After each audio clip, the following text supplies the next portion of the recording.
as he believes in creating a caring, dynamic, world-class city, which is the envy of the world. In his spare time, I'd spend time with 4 kids, and husband Alexander, recent survivor of breast cancer. She is a regular speaker at Breast Cancer Forum. Please welcome Susie.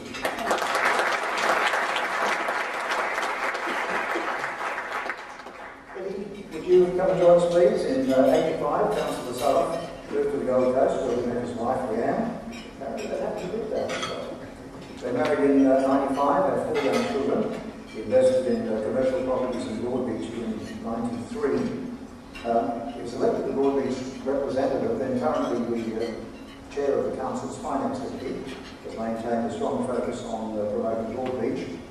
Although a successful businessman with a busy work agenda, his family is the most cherished asset, and with whom he spends and treasures as much time as he can.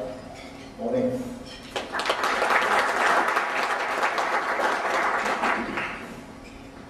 Peter Young was first elected to represent Division 5 in 2000 and has increased his margin ever since. Peter's focus has always been on good, fair, equitable government and outcomes for the community.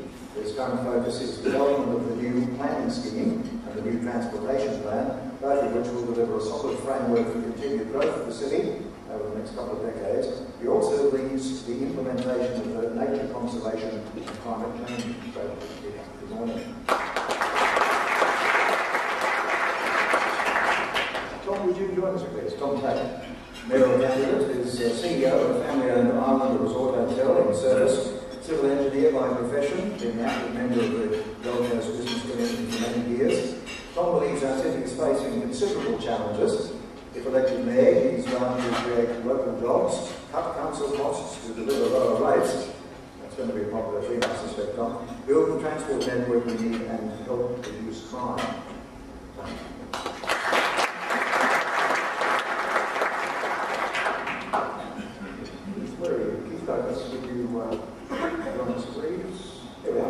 I grew up in Farming Division 1 and trained into a professional level as a classical ballet dancer in Germany before entering the world of finance and banking. Keith is concerned about the epidemic of red tape and financial waste at all levels of government and the financial burden that has to be carried by families and businesses as a result. Now, prior to the election, Keith will be releasing policies that will lead to the reviving of the economy and return of confidence to the Gold Coast. And our final panellist is John Abbott. John is a retired 66-year-old. He moved to the coast in 2003, built his home at Cooper Waters, and intends to reside on the coast permanently. Abundance of experience in the entertainment industry, working with such bands as Queen, Pete Purple, LRB, John Front, Billy Thorpe, The Assets, and many more. John believes that a local government is a taxing vehicle, whereas council is the agent for the community and can only charge the government for services rendered.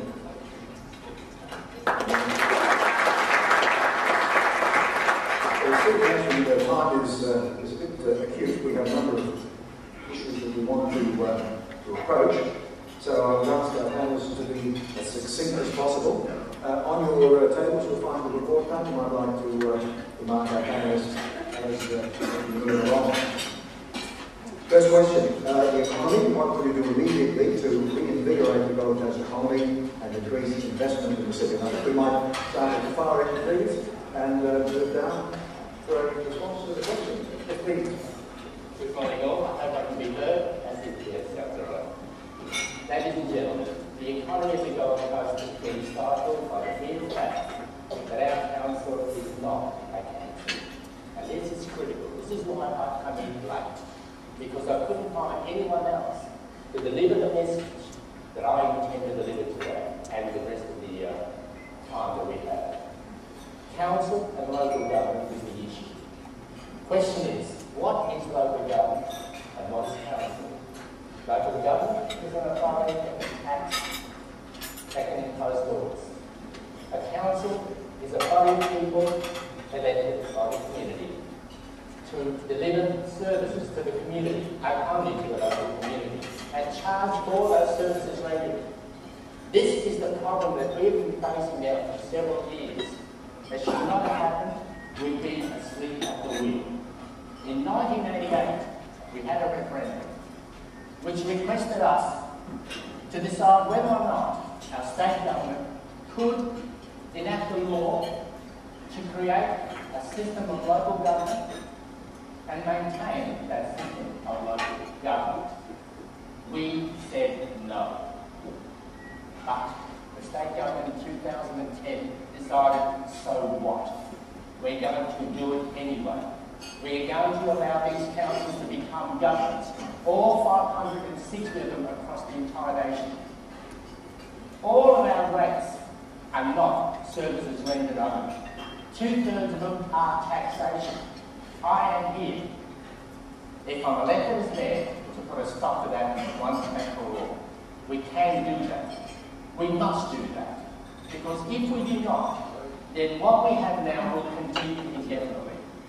2/3 of our rates means, and I'm suggesting, that around $1,400 a year per ratepayer is being paid in taxation.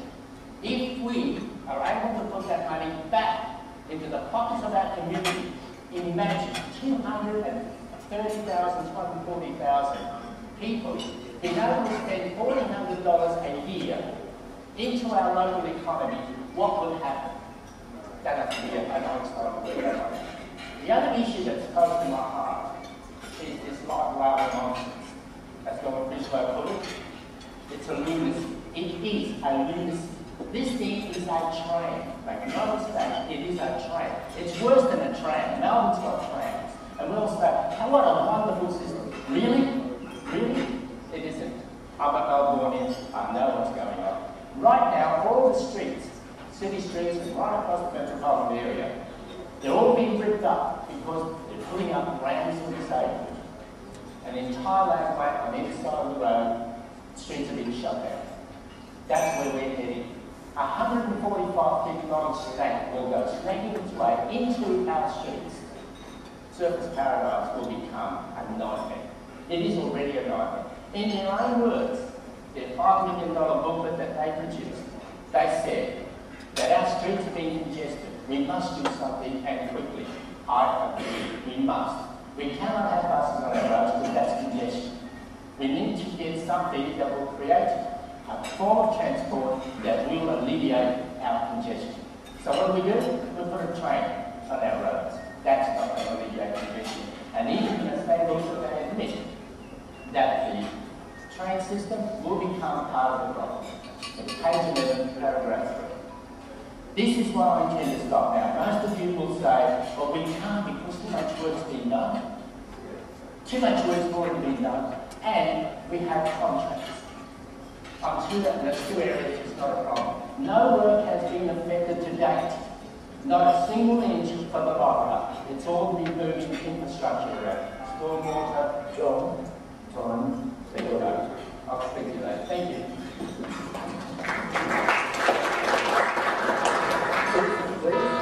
Thank you very much. I've had about 20 years experience of being based in the Gold Coast and travelling overseas, working mainly in Asia. I'd spend up to 6 months a year there, 2 trips per year. In that time I've seen countries progress, go ahead, and I've seen the Gold Coast basically go backwards. So for me, I'm here today because I want to do something about that. I see so much that's fundamentally wrong. We know we've got a basket case council, we can fix that. But it's just not the council. It also flows up at the state government level as well, where we just haven't done the right planning for the Gold Coast. Now, we are at a low point. We live in probably the absolute best place in the world, I'm quite sure of that from my travels, but the worst management, so we need to turn that around. One of the basic things that's been completely missed as far as the Gold Coast and its future goes with both its economy and its tourism is really the infrastructure. And the thing that is missing is the train coming into Southport. Now this is something I've spent, I don't know, about 5 or 6 years working on. And I remember going and seeing Campbell Newman when he was Lord Mayor back in 2007. And we sat down, he allowed me a half an hour with his budget time, it was very tight for time. And an hour later, kept the next person waiting in